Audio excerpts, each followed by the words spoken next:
Ngayong buntag karon guys, magpakaon ko sa akong nanay. Itugnaw siya kayo guys, kay naay bagyo.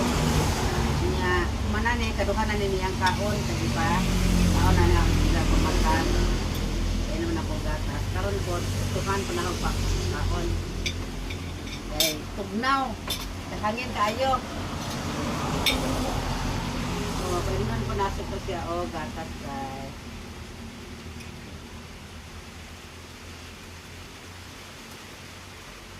Yang yang sudan guys, ako nga chicken joy ko karong buntag. Kay nabuo nga po siya og isda.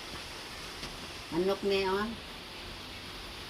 Wala na lagi pagahi kayo kay dili ko sa kayo dito gahi. Tapos ani.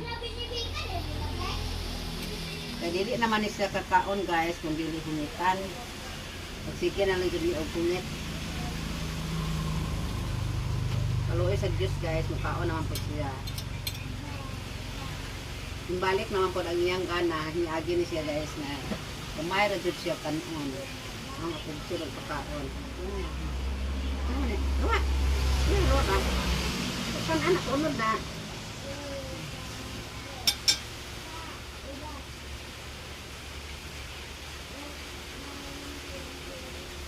Kaduhan na niyang kaon ron. Kanyang buntag, matahan sa muka. Kaon. Otro na po karon, kaya nakaluto naman po sa mong sudan. Kaon po siya gapon. Mga ni karon guys, update sa akong nanay. Na tigulang na intaw, 90 years, 96 years na sintaw siya.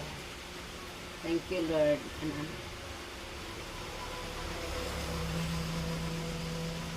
Lagi iluwa-luwa ko na ay kuan gahit nga kanon nga gahit nga sudan.